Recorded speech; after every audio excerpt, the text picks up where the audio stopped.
Okay, guys, I have to talk about this. In the last 3 weeks, FIFA has released 3 official songs for the 2026 World Cup. 3 Lighter by Jelly Roll and León, Goals by Lisa, Anitta, and Rema, and Dai Dai by Shakira and Burna Boy. 3 songs, 3 controversies, 3 reminders that we as a culture seem to have forgotten what a World Cup song is even supposed to be. But that's not what's bothering me the most. What's bothering me the most is something deeper. Something about how when it comes to celebrating the most watched sporting event on earth, Hollywood, FIFA, the music industry, all of them keep making the same exact mistake over and over. And the people paying the price for that mistake again and again are not artists. It is a continent. I'm going to walk you through these 3 songs. I'm going to tell you what's going wrong with each one, and then I'm going to tell you the bigger thing I think nobody's saying out loud. Let's get into it. First of all, we are going to talk about Waka Waka na Waka Waka na by Shakira and why it worked. Before we go anywhere, we have to go back to 2010 because every conversation about World Cup song in 2026 starts with that song, Waka Waka Shakira, South Africa. This time for Africa, Zamina Mina,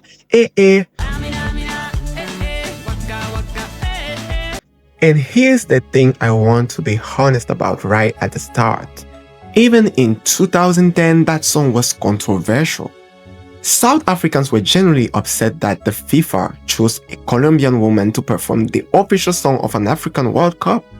They asked the obvious question: this is happening on our continent, with our players, in our stadiums. Why does the headline voice not belong to one of us?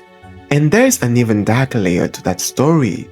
Because the chant in Waka Waka, the Zamina Mina Ook, that everyone in the world ended up singing, that didn't come from Shakira.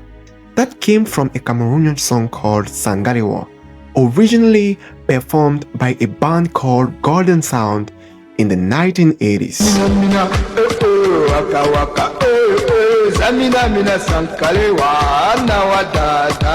Shakira eventually settled with them, but the original artists weren't credited up front. They had to come forward and fight for it. I made a whole section in my Michael Jackson biopic video about how American and Latin pop has long history of taking African music without naming the South. Manu Dibango wanna be starting something same pattern.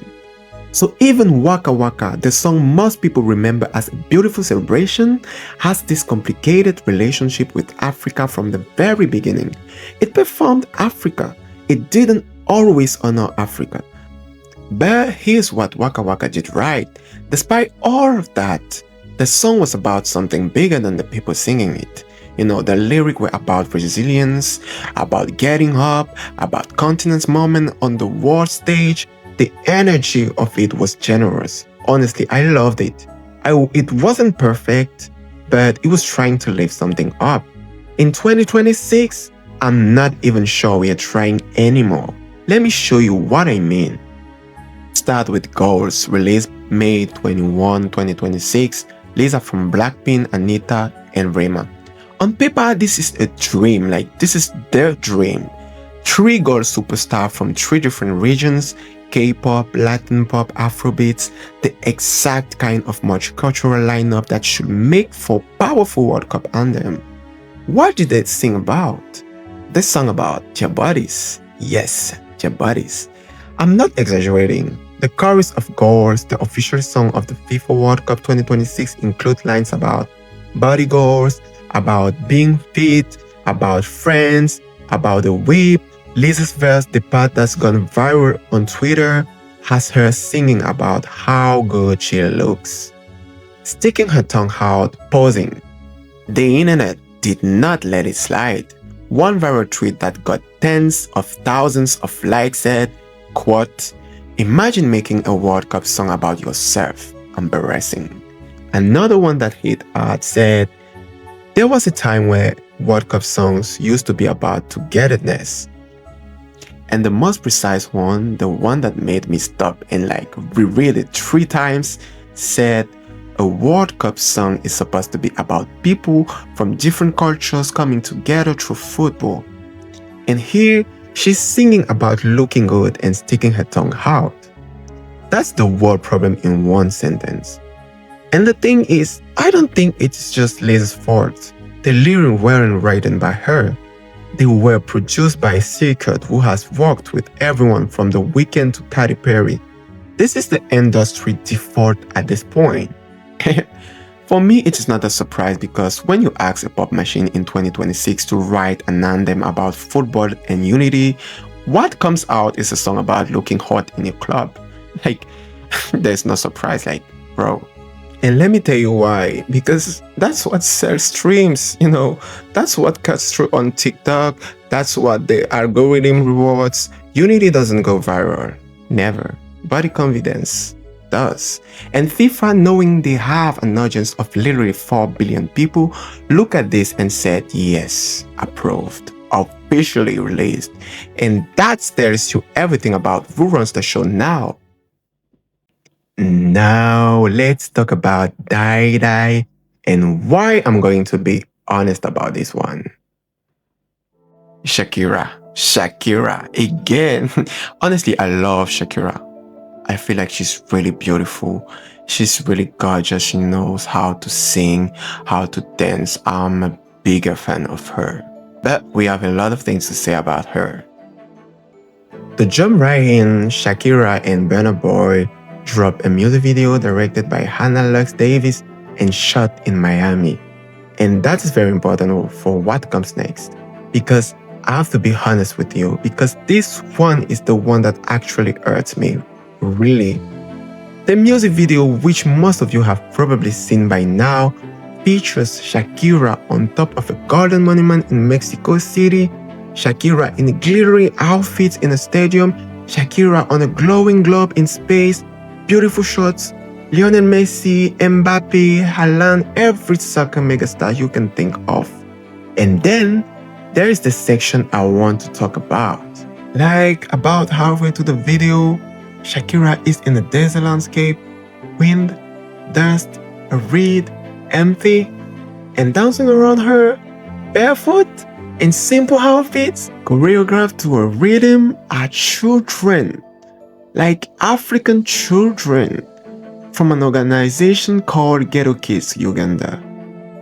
Let me be careful here because I want to be fair, Ghetto Kids Uganda is a real legitimate NGO that supports orphaned and vulnerable children through music and dance, and the kids are generally talented. Shakira reposted one of their videos on Instagram and said, "I love them. The royalties from Dai Dai are going to the FIFA Global Citizen Education Fund, which is trying to raise 100 million for undeserved children worldwide."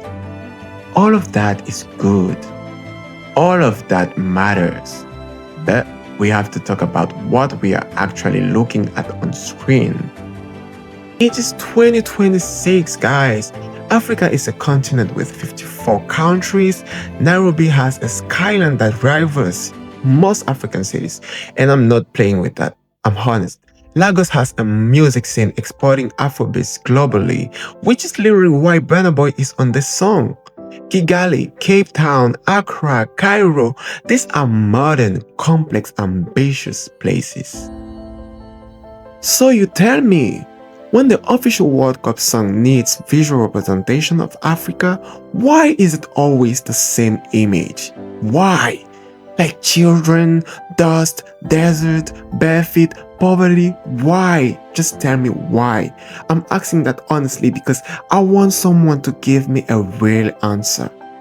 I made a video about Michael Jackson recently where I talk about how American storytelling has a habit of erasing African contribution.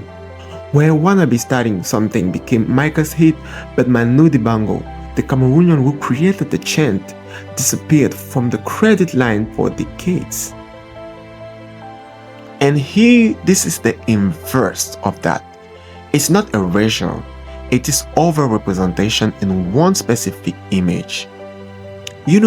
Africa in global pop culture is allowed to exist as poverty, as as children who need help, as barefoot dancer in the desert. But Africa in a fully developed continent with cities, industry, fashion week, tech hubs, billionaires, art galleries, that Africa is conspicuously not in the music video. And listen, I know what some of you are going to say. But the ghetto kids are real, and the story is real, and the money is going to good causes. Yes. To all of that, I agree. That's true. I'm not saying these children shouldn't be supported. I'm not saying that. What I'm saying is this is the only way Africa gets to appear. Like every single time. In 2010, it was Waka Waka and it was Africa as celebration, but also needing the Colombian savior. In 2026, it is Dai Dai and it is Africa as children in the desert while Shakira stands on the club. Shakira herself is not on a beach in Mexico in this video. She's not in a marketplace. She's on the Angel of Independence monument. She's on top of the globe. She's depicted with majesty, with power. The African children are depicted with cuteness, with need. That's the difference. That's what I keep noticing. And once you see it, you can't unsee it. So let me ask you something, a question I've been circling. Is it just me? Like, am I being too sensitive? Because I want to be careful, I really do, about reading too much into a music video. People work hard on these projects. They have good intentions. Burna Boy is on this song, like Tyler and Rema are on the opening ceremony lineup at Sophie Stadium. African artists are on the World Cup project. That's a real progress from 2010. But here's what I keep coming back to. Shakira has now done 4 World Cup songs. For me, this is not just about Shakira as a person, I genuinely think she means well. I think Burna Boy being a co-headliner on Dai Dai, not just a feature artist, is a meaningful shift from 2010. I think she's listening more than people give her credit for. But the system she's part of, the system that produces videos, that picks these settings, that decides what Africa looks like on a 4 billion viewers broadcast, that system has not moved. In 2010, Africa was the host. The continent was finally given its moment. And what did the official song do? Centered a Colombian woman, used a Cameroonian chant without immediate credit, used a South African band as backup. In 2026, the host country are the United States, Canada, and Mexico. Africa is not even involved as a host. And yet, somehow the official music video still needs to feature poor African children in the desert. Why? Why? If Africa is not the host this year, why is Africa being used at all? And if Africa is being used, why is the only available image still the one we have been seeing for 40 years? I will tell you why. I think because in the global pop imagination, Africa still functions as a moral accessory. When the music video needs depth, needs to feel like it's about something bigger than the artist, Africa gets brought in. As a backdrop, as a reminder of need, as a way for the lead artist to look generous by association. That's not partnership. That's custom. And honestly, I'm tired of it. Genuinely tired. Because Africa in 2026 is so much more than the image that keeps getting recycled.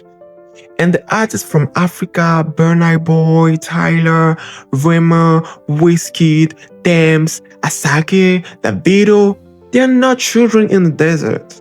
They are global stars holding their own at the top of every chart in the world. Why does Africa in this video never get to look like them? Why? I'm just tired, guys. So here's what I want. I'm saying this as a fan, honestly, as someone who loves football, as someone who loves Waka Waka despite its flaws, as someone who wants to be excited for this World Cup. I want an anthem that's not about the singer. I want a music video for the World Cup where Africa is a city skyline, not just a child in dust. I want the African artists who are on these songs, Burna Boy, Rema, Tyler, all of them, to be allowed to bring their full vision to the table. Not just sing the second verse while the lead artist gets the monument shot. I want FIFA, with its 4 billion viewers and its 7 billion broadcasting revenue, to act like it can afford to do better. Because it can do better, it absolutely can. Like, honestly, I want the audience to stop accepting well-intentioned as good enough. Burna Boy on the track is not the same as African in the visual. Royalties to a children's fund is not the same as a respectful image. We can hold both. Gratitude for the intention and critique of the result. That's not asking too much, no. That's the bare minimum if we actually take this stuff seriously. It was all for this video. Drop a comment. What did you think of Dai Dai, of Ghost, of Lighter? And am I being too hard on this, or do you see the pattern too? I read every comment, and I'm especially curious to hear from people who watched the Dai Dai video and felt what I felt, but also from people who completely disagree with me. That's where the conversation lives. See you in the next one.